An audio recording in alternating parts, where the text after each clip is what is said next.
बिस्मिल्लाहिर्रहमानिर्रहीम। अस्सलामु अलैकुम दोस्तों, उम्मीद आप सब खैर आफियत से होंगे। सुल्तान नूरुद्दीन जंगी पार्ट 22।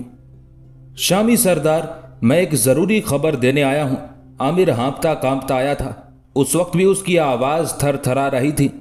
सलाहुद्दीन ने इत्मीनान से जवाब दिया, आमिर पहले बैठ के सांस दुरुस्त करो, फिर कुछ कहना। आमिर ने सांस लेने की बजाय फौरन कहा, शामी सरदार, मुझे इजाज़त दीजिए, एक बहुत ज़रूरी बात आपके गोश गुजार करना है। सलाहुद्दीन के सुकून में ज़रा भी फ़र्क ना पड़ा। तुम बहुत बेचैन हो, कहो क्या कहना चाहते हो। शामी सरदार, वज़ीर आज़म मेरे रिश्तेदार हैं, लेकिन वो हट धर्मी पर आमादा हैं। मैं आपको उसी ख़तरे से आगाह करने आया हूँ। वज़ीर आज़म और उनके उमरा ने फ़ैसला किया है कि वो उस ज़बानी अहदनामे की एक शर्त भी पूरी नहीं करेंगे जो उनके और सुल्तान दमिश्क के दरमियान तय पाया था। आमिर ने कहने के बाद सलाहुद्दीन की तरफ देखा। शायद वो अपनी बात का रद्द अमल सलाहुद्दीन के चेहरे पर देखना चाहता था। उसे सख्त मायूसी हुई, इसलिए कि सलाहुद्दीन का चेहरा पहले जैसा सपाट था। सिर्फ ये महसूस होता था जैसे सलाहुद्दीन कुछ सोच रहा था। आमिर, तुम्हारा शुक्रिया, लेकिन ये ना समझो कि शामी सिपह सालार और मैं मलिक शावर की तरफ से गाफिल हैं। सलाहुद्दीन ने बड़े मुदब्बिराना अंदाज में कहा। हमारे सिपह सालार को मलिक शावर की नीयत पर उस वक्त ही शुबह हो गया था जब उसने कहा था कि अगर शामी लश्कर किले में दाखिल हुआ तो आवाम बिगड़ जाएंगे। हालांकि आवामी मुआहदे में सिर्फ ये शर्त रखी गई थी कि शामी लश्कर को पाबंद किया जाए कि वो किले में लूट मार से परहेज करें। फिर आपने क्या सोचा शामी सरदार? आमिर के अंदाज से परेशानी जाहिर हो रही थी। किस बारे में आमिर? तुम इस कदर परेशान क्यों हो? सलाहुद्दीन ने मुलायमत से कहा। शामी सरदार, परेशान होने की बात है। मैं 10 साल से भाईजान शावर के साथ हूं। वो कभी किसी के अच्छे दोस्त साबित नहीं हुए। आमिर के दिल में बैठी हुई बातें एक एक करके ऊपर आ रही थी। भाईजान के काहिरा में बेहतरीन दोस्त अमीर सईदुल सादा थे। जब ये पहली मर्तबा काहिरा में आए तो इन्हीं के घर ठहरे थे। हम सबको उन्होंने जगह दी थी, लेकिन पिछले इनकलाब में वो तबाह हो गए। उन पर सबसे बड़ा इल्जाम भाईजान की दोस्ती का था। खैर वो तो ठिकाने लग गए, लेकिन उनके सगे छोटे भाई जो काहिरा से किसी तरह भागे थे, 3 दिन पहले भाईजान से मिलने आए। वो बुरी हालत में थे। भाईजान को उनकी मदद करना चाहिए थी, लेकिन ये साफ टाल गए। कह दिया कि अभी हालात दुरुस्त नहीं, 1-2 माह बाद आना। बस रहने दो आमिर। उन्होंने मुझे भी यही जवाब दिया है, लेकिन जरा लीप पोत के। सलाहुद्दीन ऐसे बातें कर रहा था जैसे उसे कोई फिक्र ही नहीं। हमारे सिपह सालार ने शावर के पास दोबारा हरकारा भेजा और उन्हें याद दिलाया कि दमिश्क में होने वाले ज़बानी मुआहदे के तहत मलिक शावर को जंग के अखराजात अदा करने हैं। फिर वो शर्त पूरी करनी है जिसकी रूह से शामी सुल्तान को मिस्र की आमदनी का हिस्सा मिलना है। तुम्हें पता है उन्होंने क्या जवाब दिया? पहली बार तो हरकारे को ये कह के टाल दिया कि वो इंतजामात में लगे हैं और रकम इकट्ठा होते ही अदा कर देंगे। दूसरी बार जवाब दिया कि वो बिल्कुल कंगाल हैं, मिस्री खजाने में एक फूटी कौड़ी भी नहीं। तुमने जो बात बताई उससे हमारे शकूक की तस्दीक हो गई। इधर सिपह सालार ने मुझे हुक्म दिया था कि मैं मलिक शावर से इस सिलसिले में गुफ्तगू करके उन्हें मुत्तला करूं। आपने गुफ्तगू की थी उनसे? आमिर ने दिलचस्पी से पूछा। हाँ आमिर, मैं कल रात उनसे मिला था। मुझे भी उन्होंने टालने की कोशिश की। तुमने अच्छा किया कि मुझे बता दिया, वरना शायद मैं फरेब खा जाता। फिर अब आप क्या कर रहे हैं? करना क्या है? मैं सिपह सालार को साफ अल्फाज में बता दूंगा कि घी सीधी उंगलियों से नहीं निकलेगा, उन्हें कोई और सूरत इख्तियार करनी होगी। इस बात के इजहार से मालूम होता है कि सलाहुद्दीन आमिर गरबी पर किस कदर एतमाद करने लगा था। और आप अपने लिए क्या करेंगे? अपने लिए मैं समझा नहीं। सलाहुद्दीन ने ताज्जुब का इजहार किया। मेरा मतलब है कि क्या इस तरह दुश्मन के घर में रहना आपके लिए मुनासिब होगा? आमिर ने बड़े वाज़ेह अल्फाज में अपने बहनोई वज़ीर आज़म मिस्र पर तनकीद की। तुम्हें हमारी इस कदर फिक्र क्यों है आमिर? मैदान जंग में खड़े हुए सिपाही को ये नहीं समझाया जाता कि वो होशियार हो जाए क्योंकि वो मैदान जंग में खड़ा है। सलाहुद्दीन ने मिसाल दे के आमिर को समझाने की कोशिश की। जिस वक्त मुझे मलिक शावर के साथ किले में जाने का हुक्म दिया गया था, मैंने उस वक्त से अपने आप को मैदान जंग में समझ लिया था। मेरा ख्याल है कि तुम मुझसे इत्तेफाक करोगे کہ ملک شاور جیسے انسان کے ساتھ خود اس کے قلعے میں صرف 50 سواروں کے ساتھ داخل ہونا میدان جنگ میں جانے سے کسی طرح کم نہیں۔ اس سلسلے میں یہ کہنا بھی ضروری ہے کہ صرف میں ہی میدان جنگ میں نہیں ہوں، بلکہ میرے تمام ساتھی سوار بھی اپنے آپ کو ہر وقت میدان جنگ میں سمجھتے ہیں اور اسی طرح سے چوکنا رہتے ہیں۔ شامی سردار، آپ کس قدر تجربے کی بات کرتے ہیں؟ عامر کو یقین نہیں آ رہا تھا۔ میں نے سنا ہے کہ بلبیس کی جنگ آپ کی زندگی کی پہلی جنگ تھی، جبکہ آپ کے رویے سے ظاہر ہوتا ہے کہ آپ میں ایک منجے ہوئے سردار کی تمام خوبیاں موجود ہیں۔ میری بات چھوڑو عامر، صلاح الدین کے چہرے پر مسکراہٹ تھی۔ تمہارا ایک بہت ہی خطرناک انسان سے سامنا ہے، تمہیں ہوشیار رہنے کی ضرورت ہے۔ ایک بات اور میں تم سے کہتا چلوں، وہ یہ کہ اگر تمہارا اپنے بھائی جان کے ساتھ کوئی سمجھوتا نہ ہو سکے اور تم قاہرہ چھوڑنے پر آمادہ ہو تو میرے پاس آ جانا۔ میرا خیال ہے کہ سپاہ گری کا جذبہ تم میں کار فرما ہوگا، تم ایک کامیاب انسان بن کے ہر جگہ اپنی زندگی گزار سکتے ہو۔ عامر چونک کے چند لمحے صلاح الدین کو دیکھتا رہا، پھر بولا، شامی سردار، میری آرزو ہے کہ میں آپ کے قریب رہ کر اپنی زندگی کو سنوار سکوں، لیکن یہ سب کچھ حالات پر منحصر ہے۔ بہرحال موقع ملنے پر میں آپ کی پیشکش سے ضرور فائدہ اٹھاؤں گا، مگر زمانہ کسے چین لینے دیتا ہے۔ عامر غربی کے رخصت ہونے کے بعد صلاح الدین کو سپہ سالار شیرکو کا خفیہ پیغام ملا کہ قلعہ چھوڑ کے فوراً لشکرگاہ میں پہنچ جاؤ۔ شیرکو کا لشکر اس وقت تک فسطاط میں ٹھہرا ہوا تھا۔ صلاح الدین نے خفیہ پیغام کو خفیہ انداز میں ہی اپنے سواروں تک پہنچایا۔ اس کے سوار ہمہ وقت تیار رہتے تھے۔ اپنے پہرے دار کی طرف سے اشارہ ملتے ہی انہوں نے بڑی تیزی لیکن رازداری سے گھوڑے پر زینے کسی اور اچک اچک کے گھوڑوں پر سوار ہو کر جو لگامیں اٹھائی تو پلک جھپکتے میں فصیلے شہر سے باہر چلے گئے۔ صلاح الدین سب سے آخر میں صدر دروازے سے نکلا تھا۔ میدان میں تھوڑی دور چلنے کے بعد صلاح الدین نے گھوڑا روکا اور پلٹ کے صدر دروازے کی طرف دیکھا۔ دروازہ نصف سے زیادہ بند ہو چکا تھا اور باہر والے لوگ ایک دوسرے کو دھکے مارتے اندر گھسنے کی کوشش میں مصروف تھے۔ یہ صلاح الدین کی کمال کی پھرتی تھی کہ وہ اپنے ساتھیوں کو بغیر تلوار نکالے شہر سے نکال لایا۔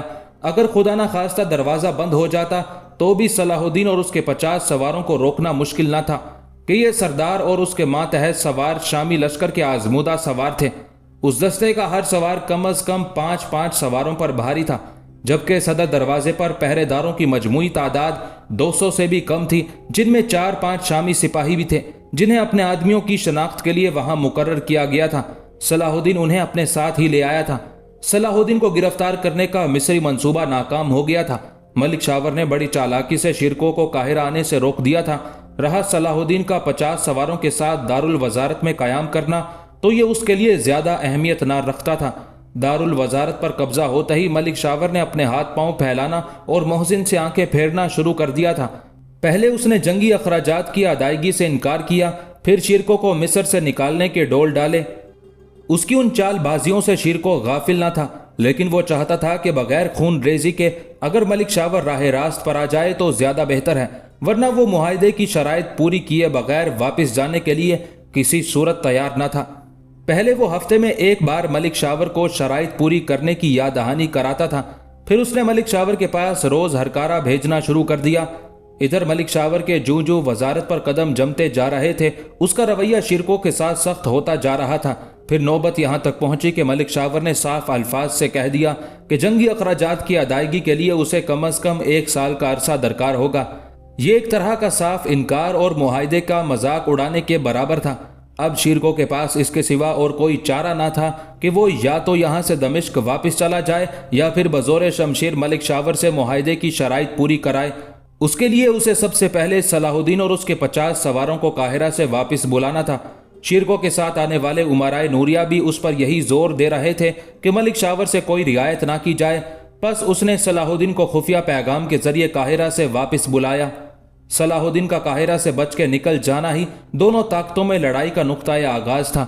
شیرکو نے صلاح الدین کو قاہرہ سے واپس آنے کا خفیہ پیغام بھیج تو دیا تھا، لیکن وہ بہت بے چین تھا۔ ملک شاور کا عہد و پیمان سے پھر جانے کا مطلب تھا کہ اس نے اپنی حفاظت کے پورے انتظامات کر لیے اور وہ جنگ کے لیے پوری طرح تیار ہے۔ ایسی صورت میں صلاح الدین کا قاہرہ سے نکلنا دشوار معلوم ہوتا تھا۔ شیرکو کے ساتھ آنے والے امرائے نوریہ اس مسئلے پر 2 گروہوں میں تقسیم ہو گئے تھے۔ फ़की ईसा हकारी, शहाबुद्दीन महमूद हारमी और अमीर कुतुबुद्दीन का ख्याल था कि काहिरा के हालात इंतहाई मखदूश हो गए, इसलिए सलाहुद्दीन को बचाने के लिए काहिरा पर फौरन चढ़ाई कर देना चाहिए। उस गिरोह में ऐनुद्दौला भी शामिल था, जो बज़ाहिर तो दूसरे उमरा के साथ था, लेकिन चाहता यह था कि सलाहुद्दीन को काहिरा में कत्ल कर दिया जाए। उसे इन चचा भतीजे के अरूज से सख्त कोफ्त होती थी। अमीर ऐनुद्दौला अपने उन ख्यालात को छुपाने की बड़ी मुनाफिकाना गुफ्तगू कर रहा था। उसने कहा, हम अपने जवां उम्र सरदार सलाहुद्दीन के लिए अपना खून बहाने के लिए तैयार हैं।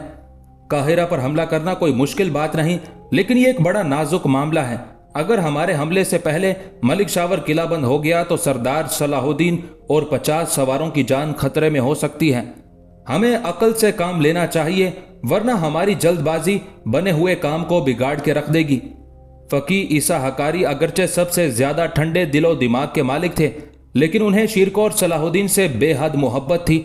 सलाहुद्दीन को अपना सगा बेटा समझते थे, इस वजह से वो काहिरा पर फौरी हमला करने के हक में दलीलें दे रहे थे।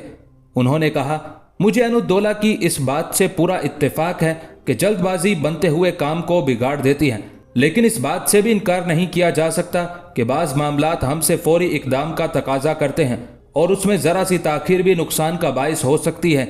ये भी दुरुस्त के बदले हुए हालात में काहिरा पर हमला शामी फौज को महंगा पड़ेगा, इसलिए कि पूरा काहिरा बल्कि पूरा मिस्र हमारे मुखालिफ होगा। हम शावर के लिए रेगिस्तान की सऊबतें बर्दाश्त करके यहाँ तक पहुंचे थे, लेकिन इसी ने हमारी मुखालफत पर कमर बांध ली। तो फ़की ईसा हकारी यहीं तक पहुंचे थे कि एक गुलाम दौड़ता हुआ अंदर आया और जोर से चिल्लाया, आका मुबारक हो, सरदार सलाहुद्दीन आ रहे हैं। यह इत्तला इस कदर मुसरत अंगेज थी कि असदुद्दीन शिरको नंगे पैर भागते हुए खेमे से बाहर आ गए। उनके पीछे तमाम उमराए नूरिया थे। सलाहुद्दीन को देखकर शिरको की आंखों में मुसरत के आंसू आ गए। सलाहुद्दीन ने शिरको और तमाम उमरा को खेमे के बाहर खड़ा देखकर अपना घोड़ा आहिस्ता कर लिया था। करीब आकर वो घोड़े से उतरा और दौड़कर शिरको से लिपट गया। खुदा का शुक्र है कि खैरियत से वापिस आ गए, शिरको ने सलाहुद्दीन को सीने से अलग करते हुए कहा। सलाहुद्दीन एक एक करके हर अमीर से बगलगिर हुआ। ऐनुद्दौला ने उसे ज्यादा देर तक सीने से लगाया और अलग करते हुए कहा, यह मजलिस तुम्हारे बारे में सोच विचार के लिए मुनक्किद हुई थी। मैंने यही राय दी थी कि काहिरा पर फौरन हमला ना किया जाए, क्योंकि तुम वहां थे और हमले से पहले तुम्हारी वापसी जरूरी थी। सलाहुद्दीन ने मुस्कुराते हुए अदब से जवाब दिया, आपका बहुत शुक्रिया अमीर, आप मेरे चचा के बराबर हैं। फिर एकदम सलाहुद्दीन को कुछ ख्याल आया। उसने अमीर ऐनुद्दौला से पूछा, मोहतरम अमीर, ये फरमाइए सिपह सालार अमीर शिरको का इस बारे में क्या ख्याल था? सिपह सालार काहिरा पर फौरी हमले के हक में थे। ये कहकर अमीर ऐनुद्दौला मुस्कुराया, तो फिर उनका भी ख्याल दुरुस्त, आखिर वो मेरे चचा हैं। सलाहुद्दीन के बरजस्ता जवाब ने अमीर ऐनुद्दौला के मुंह का जायका किरकिरा कर दिया। सिपह सालार असदुद्दीन शिरको, जो अब तक पैरों से नंगे खड़े बड़ी मुसर्रत से सलाहुद्दीन को देख रहे थे, उन्होंने दखल दिया, अच्छा अब महफिल बर्खास्त। तमाम अमीर अपने अपने खेमों की तरफ रवाना हुए। शिरको भी अंदर चले गए। सलाहुद्दीन अपने घोड़े की तरफ बढ़ा। उसी वक्त शिरको का गुलाम अंदर से आया। सिपह सालार आपको याद कर रहे हैं। सलाहुद्दीन गुलाम के साथ शिरको के खेमे में पहुंच गया।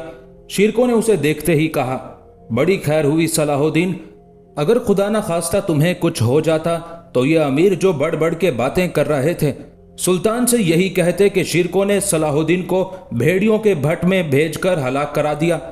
चचा जान, ये उमरा आपके खिलाफ क्यों हैं? सलाहुद्दीन ने मासूमियत से पूछा।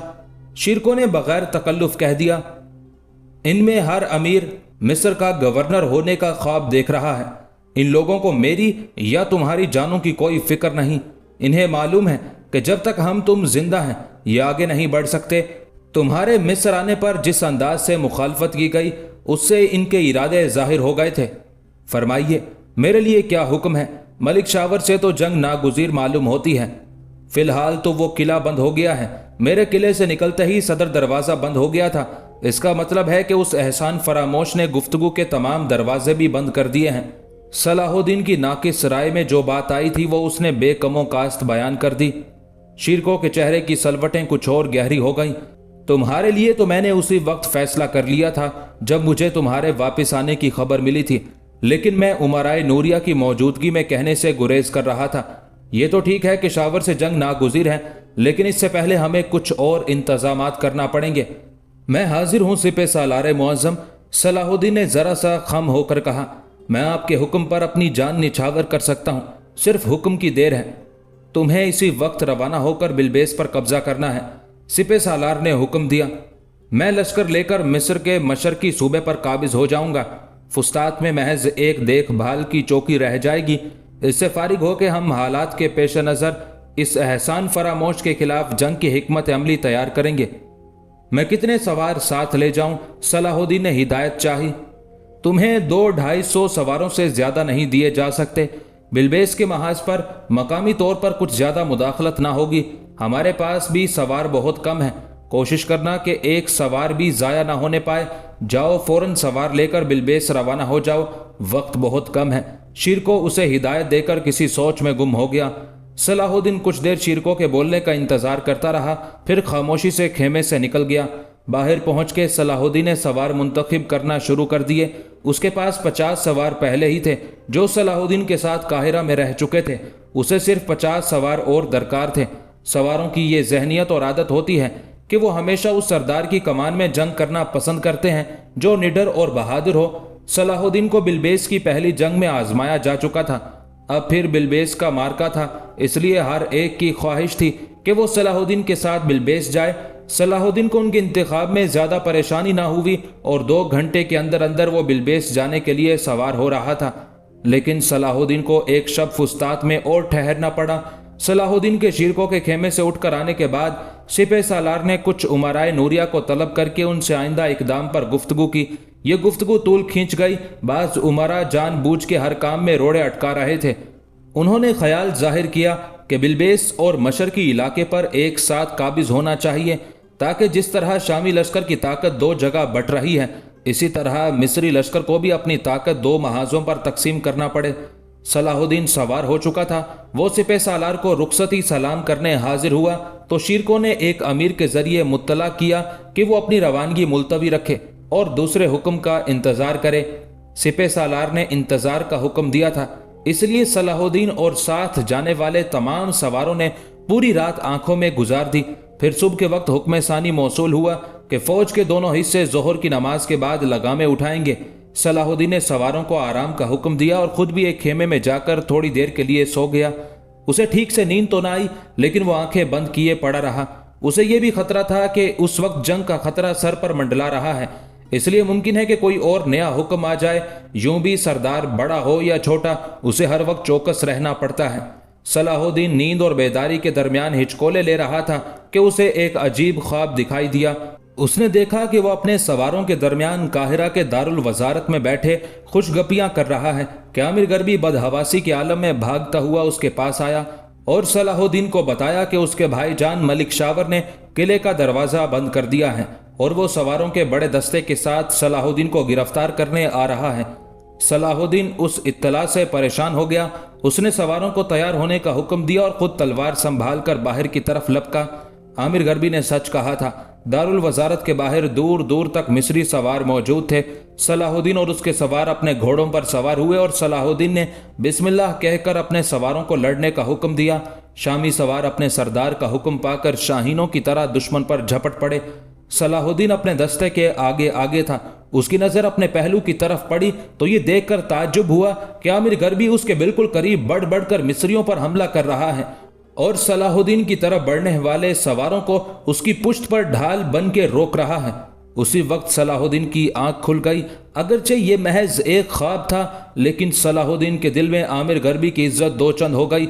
उसने फैसला किया कि अगर आमिर गरबी उसे कहीं मिल गया तो वो उसे अपनी दोस्ती का शर्फ जरूर बख्शेगा। ख्वाब के लिए यह जरूरी नहीं कि वो पूरे के पूरे सच साबित हों। सलाहुद्दीन को इस कदर मुत्तकी और तहज्जुद गुजार भी ना था कि उसके ख्वाब सच ही हों। यह जरूर था कि सलाहुद्दीन एक सच्चा और खरा मुसलमान था, और सबसे बड़ी चीज ये कि उसके दिल में जिहाद के लिए सच्ची तड़प थी। जहां तक उसके उस ख्वाब का ताल्लुक था तो उसमें और हकीकत में सिर्फ थोड़ी सी मुमासलत पाई जाती थी। आमिर गरबी उन दिनों बहुत परेशान था। मलिक शावर ने जरताज के मामले में बिल्कुल खामोशी इख्तियार कर ली थी, बल्कि अब तो तकरीबन ये बात आम हो गई थी कि जरताज की शादी उमराए बरकिया में से एक बाअसर अमीर से तय पा गई है, और ये कि मलिक शावर अपनी सियासी मसलहतों पर भांजी को कुर्बान करने पर तैयार हो गया है।